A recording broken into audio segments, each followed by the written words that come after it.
Comment ça va, Église, ce matin? Est-ce que tu savais que Pâques, c'est la meilleure nouvelle pour ta vie? Est-ce que c'est la meilleure nouvelle pour ta famille? C'est la meilleure nouvelle pour tes amis, pour tes voisins. Et moi, j'aimerais te dire, avant de t'asseoir, tu te retournes vers quelqu'un et tu le bénis maintenant dans le nom de Jésus. Il y a l'esprit de résurrection qui est là dans ce lieu. Et tu peux vraiment libérer la puissance, la vie de Christ sur celui qui est avec toi ce matin. Et j'aimerais bénir aussi toutes celles et ceux qui nous suivent sur Internet ce matin. Que le nom du Seigneur soit libéré, proclamé sur vos vies. Que sa victoire fasse des percées dans vos vies. Dans le nom puissant et précieux de Jésus-Christ. Amen. Amen. Alléluia. Alléluia.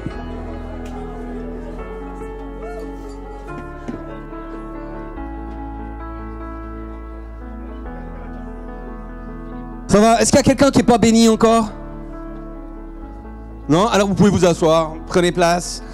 Bienvenue à chacun pour ce merveilleux dimanche. Merci. Alléluia. J'ai choisi pour titre à ce message, vous savez, une parole que les anges ont dit aux femmes au matin de la résurrection, au matin de Pâques. Et cette parole, elle est simple, c'est ne cherchez pas parmi les morts celui qui est vivant. Tu peux l'afficher sans autre. Ou comment la victoire de Jésus-Christ a déjà changé ton futur. Il y a une bonne chose pour toi aujourd'hui. Tu sais que quand tu es en Christ, ton futur, il est associé à la victoire de Jésus. D'accord? Si tu n'es pas en Christ, tu as du souci à te faire. Mais du moment que tu es en Christ, ton futur est associé à la victoire de Jésus-Christ. Que tu le veuilles ou pas, c'est comme ça. Donc nous sommes victorieux et on veut se réjouir de cela. Et vous savez, une chose qui est importante à savoir, c'est que la résurrection du Seigneur, c'est un fait historique. D'accord? C'est vrai. C'est réel. C'est pas une légende. Moi, quand j'étais gamin, que j'étais à l'école dans les années 80, les années 80 pour les Belges, on nous présentait le personnage de Guillaume Tell. Il y en a qui connaissent? Nous, Guillaume Tell, on nous disait que c'était vrai. On nous disait qu'il a existé. Et vous savez, il y a l'histoire du tir de la flèche dans la pomme qui est posée sur la tête du fils. Il y a la mort du bailli Gessler dans le chemin creux. Vous vous rappelez de ça? Moi, j'étais allé aux courses d'école au chemin creux. Il y en a qui ont fait ça? Il n'y a personne qui a été aux courses d'école au chemin creux? Je sais pas, c'est un chemin qui est creux, quelque part. Arrêtez de poser vos questions. Mais vous savez, moi, avec mes potes à l'école, on s'amusait, tu sais, on jouait à Guillaume Tell, etc. On essayait d'imaginer où est-ce que Gessler avait été tué, etc. Et puis plus tard, dans les années 90, les années 90, j'ai appris que c'était une légende. Alors j'étais un peu déçu. Je peux vivre avec ça, mais je suis un peu déçu quand même.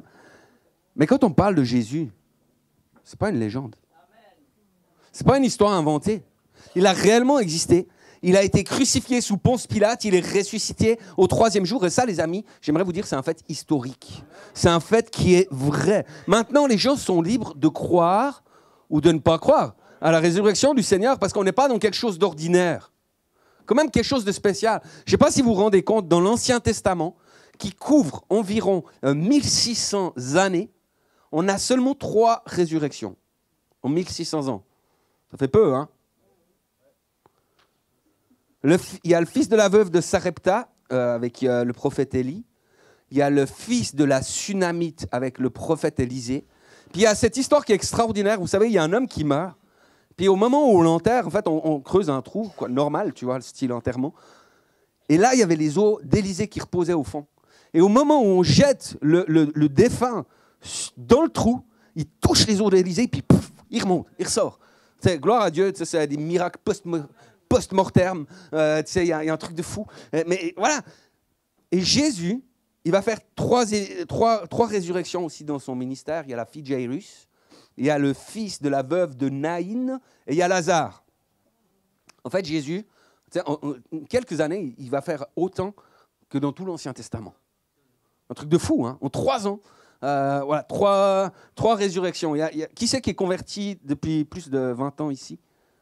Ok, vous avez combien de résurrections à votre actif? Non, mais il faut commencer à se poser les bonnes questions. Vous savez, avec Manuel Prudent, tu sais, on se demande chaque semaine, quand on se voit au groupe de jeunes, on dit, c'est quoi ta semaine? C'est standard. Ah oui, tu as ressuscité combien de personnes? Du coup, on n'ose plus dire que notre semaine était standard. On dit qu'on est un peu en dessous de la moyenne ces temps. Mais on veut proclamer qu'il y a des résurrections qui doivent se passer. Ça fait partie de l'œuvre de Christ, de l'onction de Christ. Est-ce qu'il y a des gens qui sont oints par Christ dans ce milieu? Pas tout le monde. On va encore prier pour ceux qui ne sont pas oints ce matin. Il y a quelque chose pour toi de particulier. Parce que l'Esprit qui a ressuscité Jésus-Christ d'entre les morts vit en toi.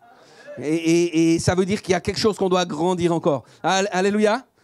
Vous savez, Matthieu va rapporter une chose. C'est que lorsque les disciples se rendirent à la montagne au jour de l'ascension, en fait, les 11 sont là. Donc, ils ne sont plus 12, parce que l'histoire de Judas, elle a mal fini. Donc, les 11 sont là. Et ils se prosternent devant Jésus-Christ qui est ressuscité. Et la Bible nous dit que là, à ce moment-là, quelques-uns eurent des doutes, alors que Jésus était devant eux. En même temps, on peut les comprendre, parce qu'ils l'ont vu vraiment mort. Et forcément, ils ont eu cette réalité-là, ils étaient là au jour de la crucifixion, et tout d'un coup, il y a quelque chose qui les déconcerte. Et on peut entendre cela. Mais j'aimerais qu'on puisse se rendre compte que ce que l'on croit, les amis, ça ne va pas changer la véracité des faits. Aujourd'hui, je ne sais pas si vous êtes au courant de ça, il y a de plus en plus de monde qui croit que la Terre est plate. Vous saviez ça? Alors ils disent qu'on nous a enseigné des mensonges, que la Terre est plate, et puis évidemment qu'ils ont plein d'argumentaires pour expliquer cela, pour expliquer pourquoi la Terre est plate, etc. Moi, je veux bien. Perso, je croyais que la Terre était ronde. Mais après le coup de Guillaume Tell, je veux bien croire qu'on nous ait raconté n'importe quoi. Tu sais, et ce qui est important là derrière, c'est de comprendre que la Terre, elle ne va pas changer de forme selon ce que l'on croit. Soit elle est ronde, soit elle est plate, mais il y a une vérité objective qui existe, et ce n'est pas défini en fonction de ce qu'on croit. Ce n'est pas défini en fonction de ce qu'on perçoit ou de ce qu'on ressent. Quelqu'un devrait dire amen à ça. Amen, amen. J'ai une bonne nouvelle, c'est qu'il en va de même pour la résurrection de Jésus. Amen. Ça veut dire que la résurrection de Jésus-Christ, comme je vous l'ai dit, c'est une vérité qui est historique. C'est un fait qui s'est passé il y a 2000 ans environ. Luc 24, 34, que tu peux afficher, s'il te plaît, nous dit « Le Seigneur est réellement ressuscité. Et il est apparu à Simon. » Tu peux l'enlever. Alors évidemment, en dehors de la Bible, il y a peu d'écrits qui parlent de la résurrection. Bon, en même temps, pour être très vrai avec vous, moi je vois mal Ponce Pilate ou un de ses congénères. C'est commencé à écrire. Oui, alors il fut un temps, là, c'était pas en l'an 0 à l'époque, ou l'an 33. Oui, alors voilà, c'est arrivé qu'on a eu le choix entre libérer un criminel notoire ou un innocent. Et donc nous avons choisi de tuer l'innocent et de libérer le criminel. Et puis après, vous savez, il y avait une tombe qui était là, c'était bien gardé, mais voilà, malgré les soldats qui étaient présents, Jésus-Christ est ressuscité, il est sorti de la tombe sous notre... Franchement, qui c'est qui irait propager une telle histoire? Tu n'as pas trop envie que ça s'ébruite. Quand tu as raté ton coup à ce point, tu sais, tu n'as vraiment pas trop envie d'écrire là-dessus. D'accord? On trouve quand même des écrits qui parlent des premiers chrétiens, que ce soit chez Tacite, par exemple, c'est environ 116. Il y a eu chez Pline le Jeune, pour ceux qui connaissent. Il y a Pline l'Ancien aussi, Pline le Jeune, vous connaissez? Culture. Il faut arrêter de regarder Friends, il faut regarder un peu la chaîne d'histoire. Voilà, ça c'est environ 112. Il y a Suétone aussi, celui-là je ne connais pas trop, mais il est là, en l'an 120. Puis il y a un historien juif, tu peux afficher la slide suivante, du 1er siècle, c'est un historien juif, c'est important de comprendre, il s'appelle Flavius Joseph, et il va écrire en 93-94, voici ce qu'il écrit. En ce temps-là, vivait Jésus, un homme sage, si toutefois on peut l'appeler un homme. Il accomplissait des œuvres étonnantes, étant un maître pour les gens qui reçoivent la vérité avec plaisir. Est-ce qu'il y en a ici? Il gagna à lui beaucoup de Juifs et aussi beaucoup de Grecs. C'était le Christ. Et bien que Pilate, sur la dénonciation des principaux d'entre nous, l'eût condamné à la croix, ceux qui l'avaient aimé dès le début ne cessèrent pas de l'aimer. Il leur apparut le 3e jour, vivant de nouveau, comme les divins prophètes l'avaient annoncé, ainsi que 1000 autres merveilles le concernant. Et jusque maintenant, le groupe des chrétiens, ainsi nommé d'après lui, n'a pas disparu. Et c'est un fait encore aujourd'hui, n'est-ce pas? Alléluia.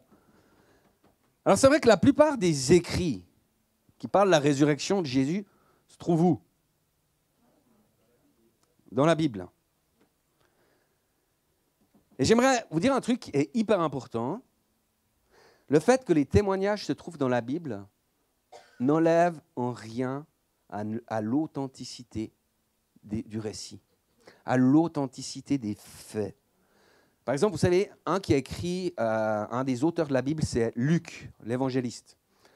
Donc il y a l'évangile de Luc et le livre des Actes des Apôtres, qui font partie d'un même livre à la base. Ça a été écrit autour de l'an 65 après Jésus-Christ. Il explique avoir enquêté, interrogé des témoins, afin d'avoir un récit qui relate des faits avec exactitude. Et quand on parle des évangiles, donc de Matthieu, de Marc et de Jean, ils écrivent ce qu'ils ont vécu réellement. Ça, ils ont été témoins, ils ont vu les choses. Donc, ils vont même marquer des épisodes qui ne les avantagent pas. Tu sais, nous, on lit, on se dit, ces disciples, ils sont nuls. Et c'est ces disciples qui ont écrit qu'ils ont été nuls. Tu sais, je veux dire, il y a une honnêteté qui est juste extraordinaire. Parce que ce sont des témoins directs de ce qui s'est passé. Vous savez, moi, quand j'étais jeune chrétien, j'étais hyper fan des livres sur l'archéologie biblique. Je ne sais pas s'il y en a qui ont déjà un peu lu ces livres-là. Non? Ok. Donc l'archéologie biblique, c'est autre chose que Picsou Magazine. Et c'est hyper intéressant. Parce que dans la réalité des cas, en fait, beaucoup de trouvailles archéologiques confirment ce que la Bible a déjà écrit. Et par exemple, des fouilles archéologiques menées en 1929 dans le site de l'antique ville sumérienne d'Our. Ça vous dit quelque chose, Our? En chaldée, Abraham, qui quitte Our. Alors, ces fouilles ont révélé une couche argileuse de plus de 2 mètres d'épaisseur. C'est donc un dépôt qui a été laissé par des eaux, par de l'eau, de la flotte, l'eau humide. Comme ça, je suis sûr que tout le monde comprend. Ce n'est pas des os, c'est des eaux.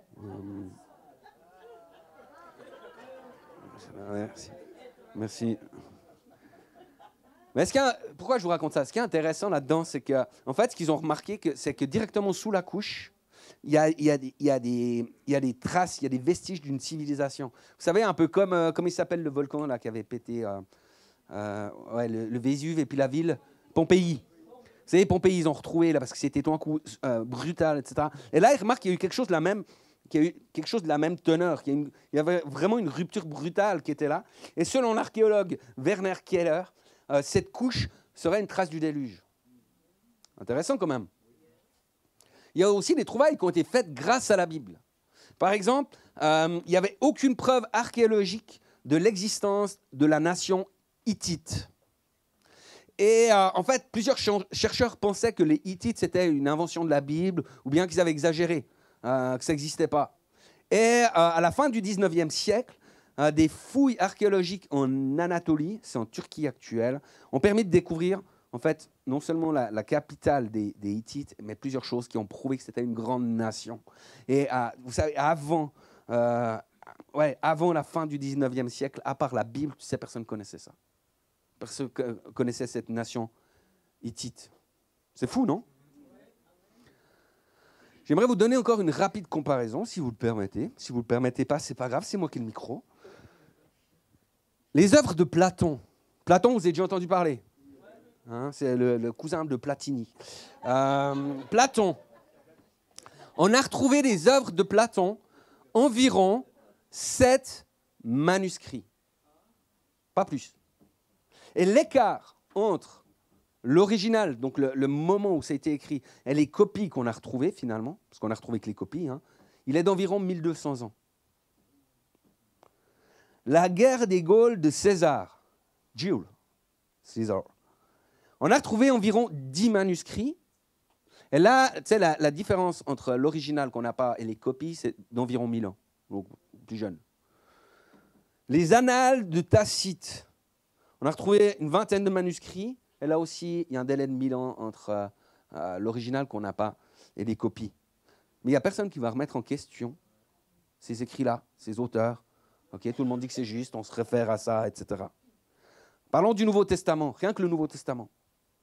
On a retrouvé plus de 5800 manuscrits en grec. Ça va, hein?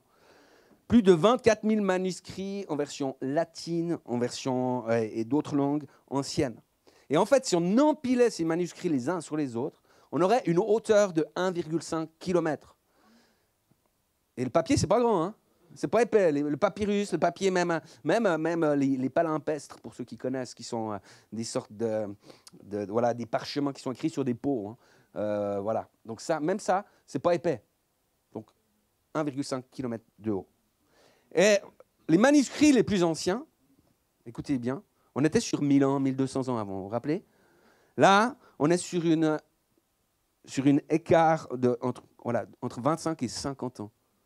Entre voilà, les textes originaux qu'on n'a pas, évidemment, on n'a pas de texte de la main de Marc ou comme ça, mais les copies, etc., on a juste entre 25 et 50 ans. Franchement, c'est que dalle.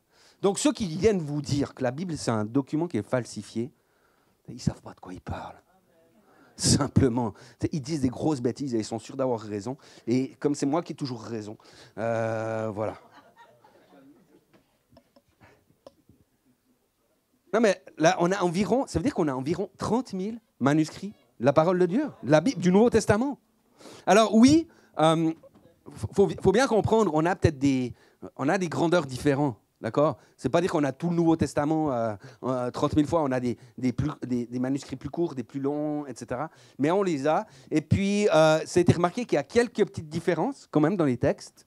Et puis, dans les versions nouvelles d'ailleurs, soit on vous met une petite note de bas de page en disant certains documents, certains manuscrits ne contiennent pas cela, ou alors on met entre crochets. Mais si vous regardez, en fait, ça correspond à pas grand-chose. C'est des détails qui sont différents. Pourquoi je vous dis tout ça? Parce qu'il y a un but là derrière. Parce que contrairement à ce qu'on pourrait penser, le fait de croire en Jésus-Christ mort et ressuscité, c'est quelque chose de rationnel.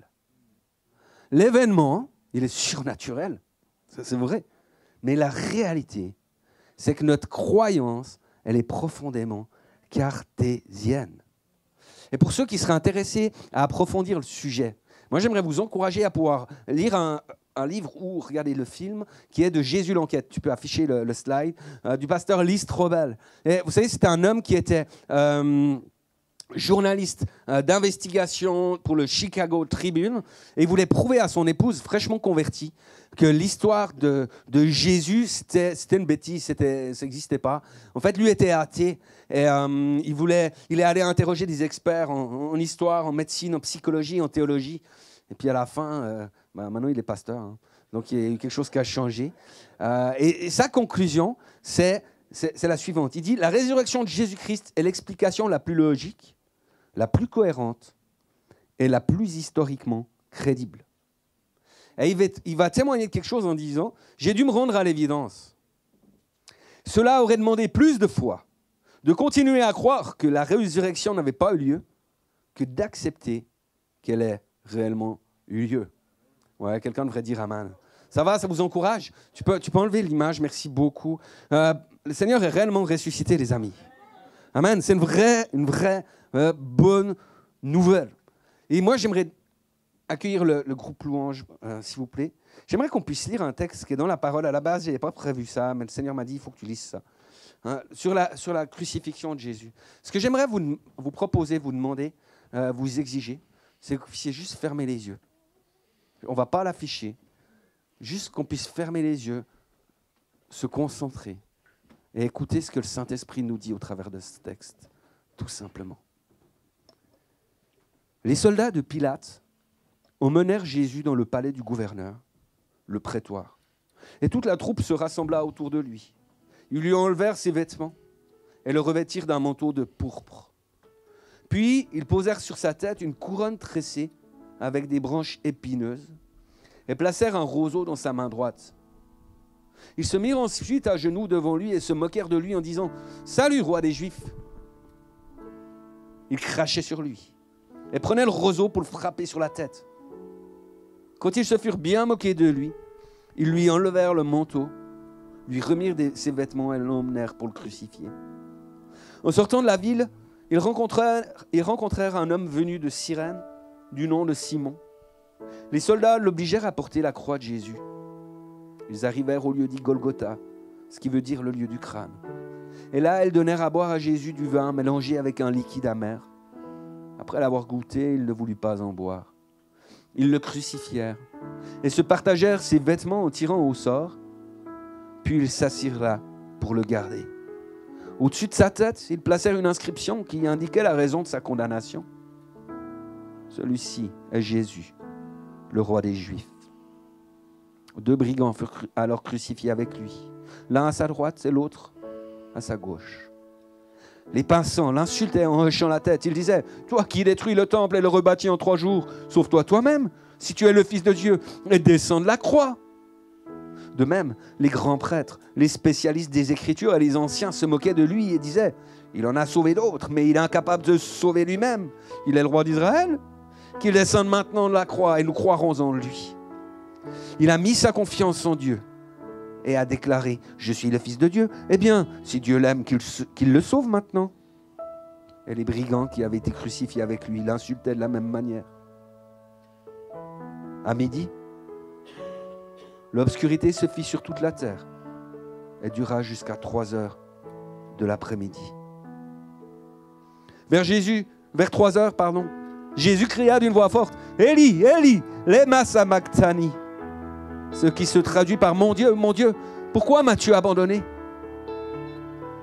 Quelques-uns qui se tenaient là entendirent et s'écrièrent, « Il appelle Élie. » L'un d'eux courut aussitôt prendre une éponge, la remplit de vin aigre et la fixa au bout d'un roseau. Puis il l'attendit à Jésus pour qu'il boive. Mais les autres dirent, « Attends, voyons si Élie vient le sauver. » Jésus poussa de nouveau un grand cri et mourut. À ce moment, le rideau suspendu dans le sanctuaire se déchira depuis le haut jusqu'en bas. La terre trembla, les rochers se fondirent, les tombeaux s'ouvrirent et de nombreux croyants qui étaient morts ressuscitèrent. Ils sortirent des tombeaux et, après la résurrection de Jésus, ils entrèrent dans Jérusalem, la ville sainte, où beaucoup de personnes les virent. Le centurion et les soldats qui étaient avec lui pour garder Jésus virent le tremblement de terre et tout ce qui arrivait. Ils eurent très peur et dirent, « Il était vraiment le Fils de Dieu. » De nombreuses femmes étaient là et regardaient de loin. Elles avaient suivi Jésus depuis la Galilée pour le servir. Voici ce qui s'est passé il y a 2000 ans à Jérusalem.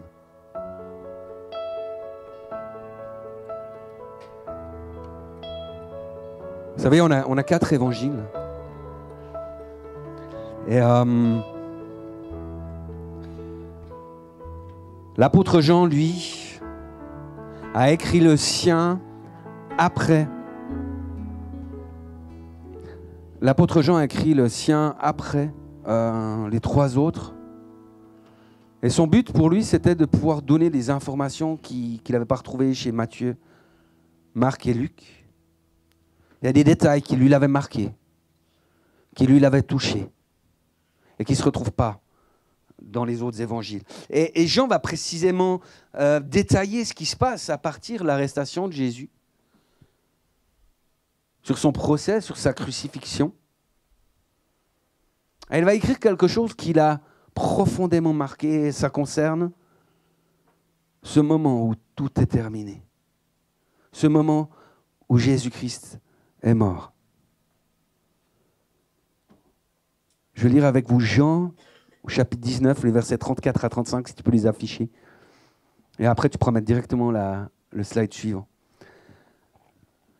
Un des soldats lui perça le côté avec une lance. Et aussitôt, il sortit du sang et de l'eau.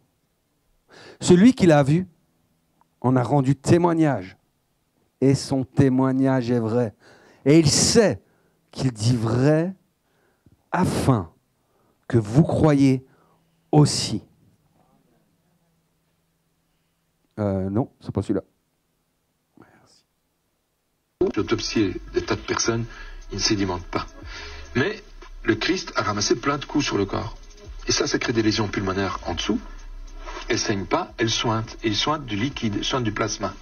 Et quand tu rentres ta lance, eh ben effectivement, tu as de l'eau qui sort, et puis du sang. L'évangéliste était là, parce que pour le raconter comme ça, il doit l'avoir vu. Il l'a vu, hein. Il l'a vu, il a raconté tout ça pour qu'on sache que c'est vrai. Il a raconté tout ça pour qu'on puisse croire. Et c'est beau qu'un médecin légiste puisse aujourd'hui dire c'est une réalité. Cet homme était là, cet homme était présent. Non seulement Jean a vu son Seigneur mourir, mais il était là le lendemain. Le dimanche de Pâques, il était là, les amis. Et vous savez, il va raconter que Jésus est apparu à Marie de Magdala. Vous savez, c'est cette femme qui se rend au tombeau et puis qui croit que Jésus, c'est le jardinier. C'est vrai, vous connaissez? Mais vous savez, les 11, Judas n'était plus là. Hein. Les 11, toute cette journée-là, ils n'ont pas vu Jésus ressuscité. Ils ne l'ont pas vu. Le texte nous dit, tu peux afficher le slide suivant. Le soir de ce jour qui était le premier de la semaine, les portes des lieux où se trouvaient les disciples étant fermées à cause de la crainte qu'ils avaient des Juifs. Jésus vint, se présenta au milieu d'eux et leur dit « La paix soit avec vous ». Et quand il eut dit cela, il leur montra ses mains et son côté. Les disciples furent dans la joie en voyant le Seigneur. Jésus leur dit de nouveau « La paix soit avec vous. Comme le Père m'a envoyé, moi aussi je vous envoie. » Après ces paroles, il souffla sur eux et leur dit « Recevez le Saint-Esprit. Ceux à qui vous pardonnerez les péchés, ils leur seront pardonnés. Et ceux à qui vous les retiendrez, ils leur seront retenus. » Merci.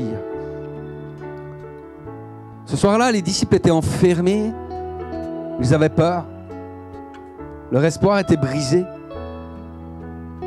Mais Jésus est venu malgré les portes fermées. Malgré les portes fermées, Jésus était là. Il était au milieu d'eux. Il était bien vivant. Il était ressuscité. Il était présent. Et il leur a dit que la paix soit avec vous. Que la paix soit avec vous. Je ne sais pas ce qui t'a amené ici aujourd'hui. C'est peut-être l'habitude. C'est peut-être parce que quelqu'un t'a invité. C'est peut-être parce que tu t'es dit, bon, ben, c'est Pâques, c'est peut-être l'occasion d'aller à l'église. Je ne sais pas ce qui a fait que tu t'es connecté ce matin. C'est peut-être pour une de ces raisons. Et je veux te dire que Jésus-Christ est réellement ici. Que Jésus-Christ est présent, qu'il est vivant. Et que la présence du Saint-Esprit est ici. Si tu es en ligne, j'aimerais te dire que dans ta maison, la présence du Saint-Esprit peut venir. Si toi, tu veux l'accueillir, il sera là. Les murs n'ont pas limité Jésus. Les portes fermées n'ont pas limité Jésus. Et crois-moi, les kilomètres ne limitent pas non plus la présence du Saint-Esprit. Et il veut vivre quelque chose avec toi aujourd'hui. Il y a peut-être des portes au niveau de ton cœur que tu as fermées. Il y a peut-être des portes au niveau de ton cœur que tu as barricadées. C'est peut-être à cause de la peur. C'est peut-être à cause de la honte, de blessures, de n'importe quoi. C'est peut-être que par le passé, tu t'es moqué de Jésus. C'est peut-être que tu t'es moqué de ces chrétiens, tu sais, un peu ragnagniens, qui croient n'importe quoi.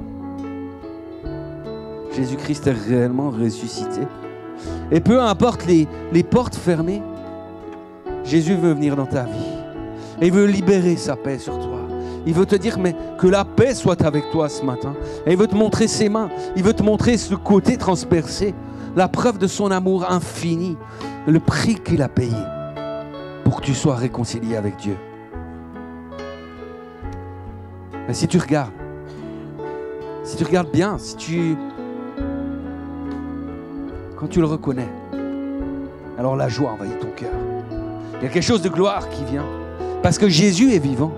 Et que Jésus t'appelle à une nouvelle vie. Est-ce que ça parle à quelqu'un ce matin? Jésus, il a un projet pour ta vie. Tu sais, c'est pas seulement une vie pour toi. Jésus, il a des projets pour toi, mais il a des projets pour ta famille. Il veut que tu puisses changer l'atmosphère dans ta maison. Parce que Jésus te dit, comme le Père m'a envoyé, moi aussi je t'envoie. Moi aussi je t'envoie. J'ai un appel pour toi. Tu n'es pas créé pour vivre dans la peur, mais pour marcher dans la puissance de Dieu. Est-ce que tu veux répondre à l'appel de Dieu ce matin? Il veut souffler sur toi. Jésus souffle encore. Il envoie son esprit. Il libère la puissance du Saint-Esprit, cette présence qui est vivante, ce feu intérieur, cette force surnaturelle qui transforme ta vie, qui transforme les vies.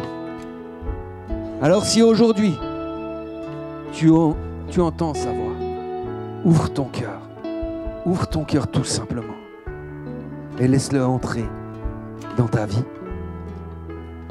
Reçois sa paix.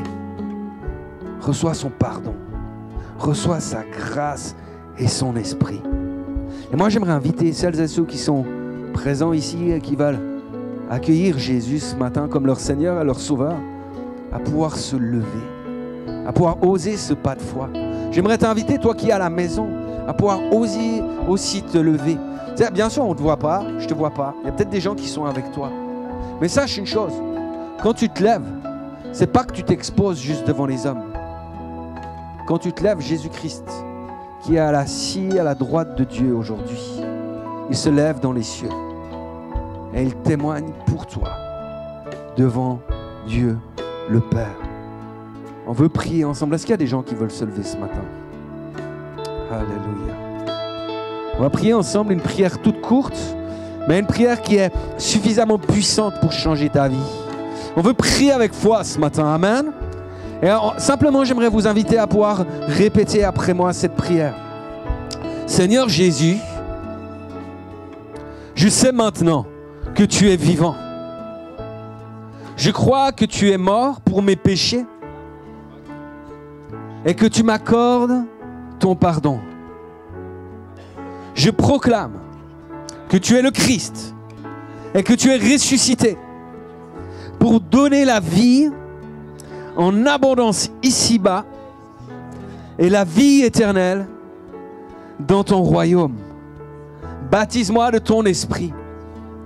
Envoie-moi comme le Père t'a envoyé. Je te donne ma vie et à partir d'aujourd'hui, je t'appartiens. En ton nom, Seigneur Jésus-Christ. Amen. Amen. Est-ce qu'on peut faire une main d'applaudissement pour toutes celles et ceux qui ont dit oui à Jésus ce matin? Alléluia, alléluia, amen. Merci, prenez place. On va vivre un temps de Sainte Seine. Tu peux mettre la slide sur la scène, merci. Et en fait, comme l'ensemble de ce message, moi j'ai envie qu'on soit concret aujourd'hui. Ça marche? Vous êtes toujours avec moi?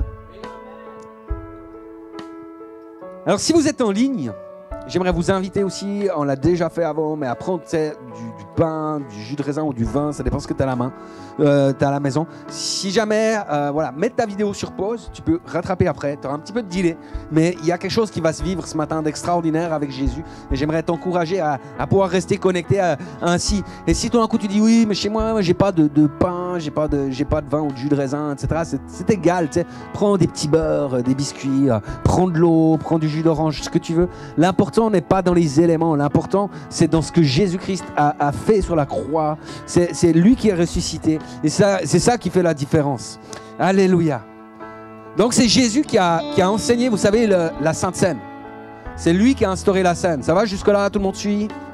Et elle dit qu'on doit partager ce repas ensemble jusqu'à ce qu'il revienne. C'est-à-dire que Jésus va revenir, les amis. D'accord? On n'a pas à subir ce qu'on est en train de vivre juste indéfiniment. Un jour, Jésus va revenir de la même manière dont il est parti. La Bible dit qu'il posera ses pieds sur le mont des Oliviers et que tout œil le verra. Amen. Amen. Il a dit qu'on devait faire ça en mémoire de lui. Alors en général, vous savez, on fait mémoire de quelqu'un qui est mort. Ça va? Mais on l'a lu, Jésus-Christ est vraiment mort. Mais la Sainte Seine, ce n'est pas une pierre tombale. D'accord? C'est pas juste un mémorial d'un événement passé, parce que le Seigneur est réellement ressuscité. Allez, levez-vous parce que vous dormez.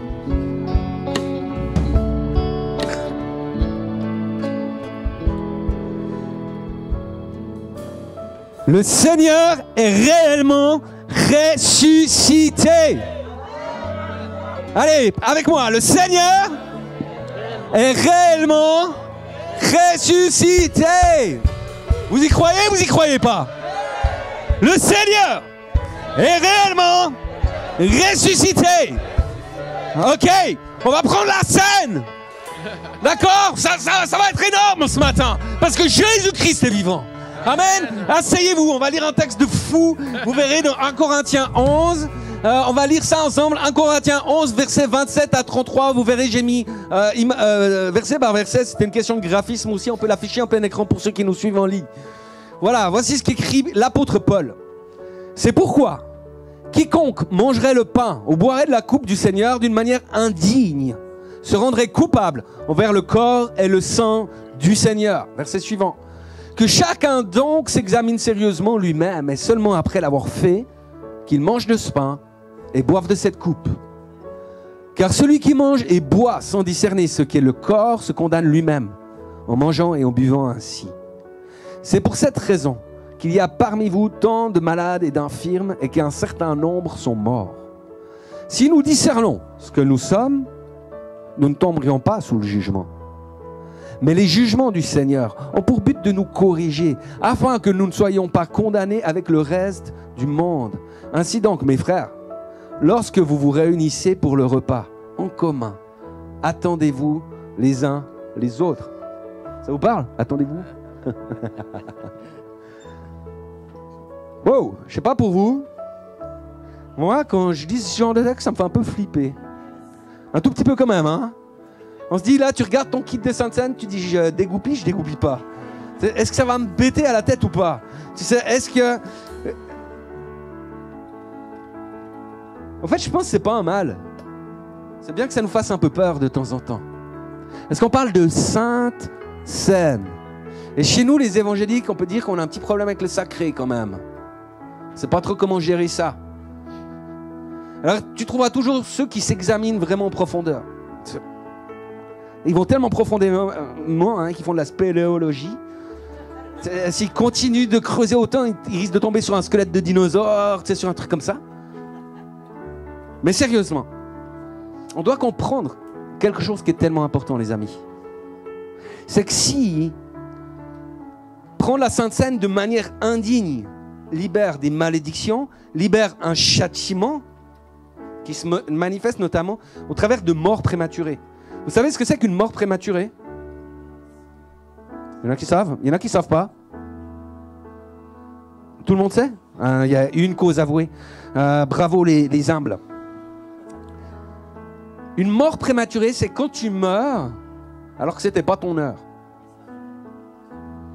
D'accord? Ça veut dire que le Seigneur avait prévu pour toi un certain nombre de jours, mais à cause de malédiction, tu ne vis pas ce que Dieu avait prévu pour toi. Tu pars avant le moment qui a été fixé par le Père. Donc on peut prendre la Sainte Seine de manière indigne et c'est néfaste. Mais imaginez ce qui se produit quand on prend la Sainte Seine d'une manière digne. Imaginez, là ça devient de la bombe. Là ça devient de la dynamite vraiment. On parle de bénédiction, on parle de faveur, on parle de prospérité, on parle de guérison, on parle de résurrection, on parle d'un déversement de grâces qui sont présentes dans notre Seigneur Jésus-Christ. Quelqu'un devrait dire Amen. Quelqu'un devrait même crier Alléluia. Mais c'est puissant, c'est juste extraordinaire. Donc prendre la Sainte Seine d'une manière digne, c'est quoi? Point 1. C'est tout simple, c'est reconnaître que nous étions pécheurs. D'accord? Et que nous faisons maintenant partie des hommes et des femmes qui sont devenus justes en Christ. D'accord? Romains 3, les versets 22 à 25 dit: Dieu déclare les hommes justes par leur foi en Jésus-Christ. Et cela s'applique à tous ceux qui croient, car il n'y a pas de différence entre les hommes. Est-ce qu'il y a des femmes, évidemment, hein? Est-ce qu'il y a qui c'est qui croit ici? Non, il y en a qui ne croient pas, d'accord. Ok, qui c'est qui veut répondre à l'appel de Jésus-Christ ce matin et donner sa vie? Qui c'est qui croit ici ce matin? Alléluia. Alléluia. Continue en disant: tous ont péché, en effet, ils sont privés de la glorieuse présence de Dieu et ils sont déclarés justes par sa grâce. C'est un don que Dieu leur fait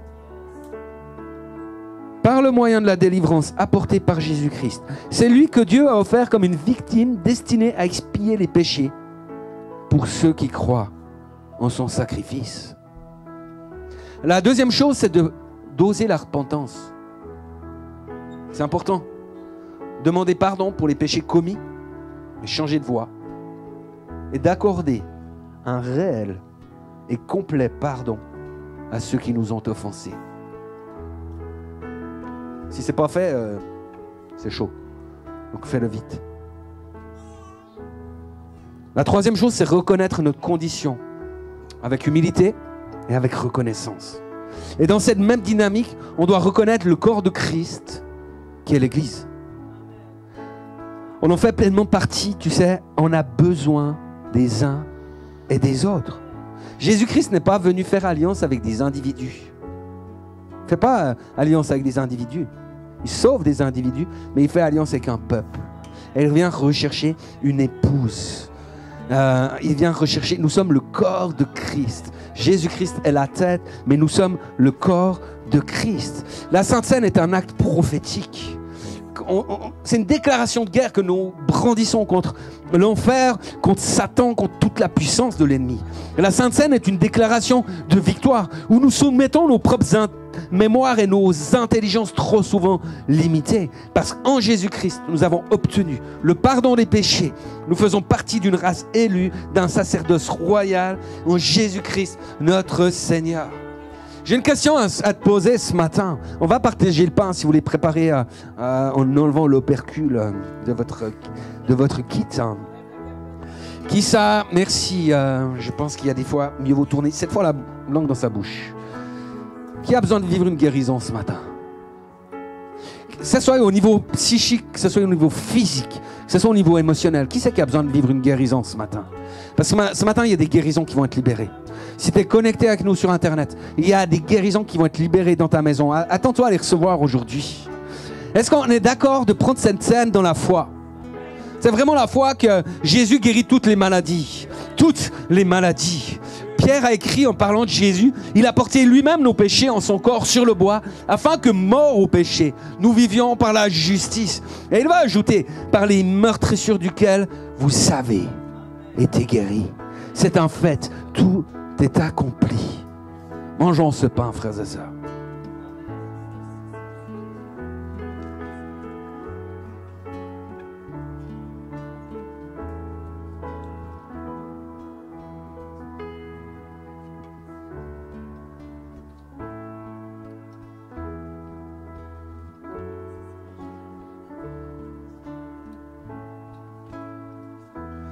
Le sang de l'agneau,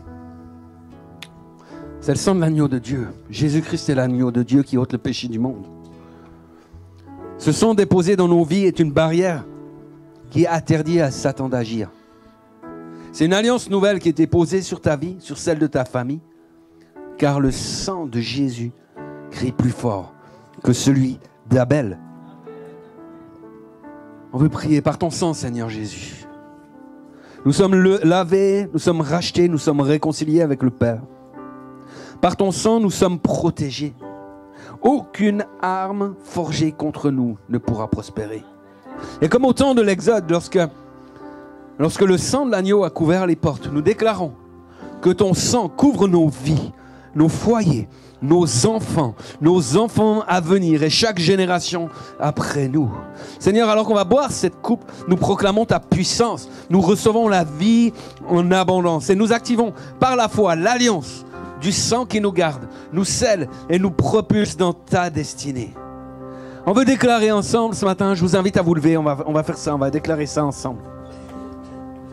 Nos maisons sont marquées par le sang de l'agneau. Nos familles sont bénies. Nos familles sont sanctifiées. Elles sont mises à part. Et ce sang parle aujourd'hui en notre faveur dans les cieux et sur la terre avec puissance et autorité. Merci Jésus pour ton sacrifice. Merci pour le pouvoir surnaturel du sang. À toi la gloire, À toi la puissance. Et à toi l'honneur pour toujours. Amen. Amen. Partageons ce sang, les amis.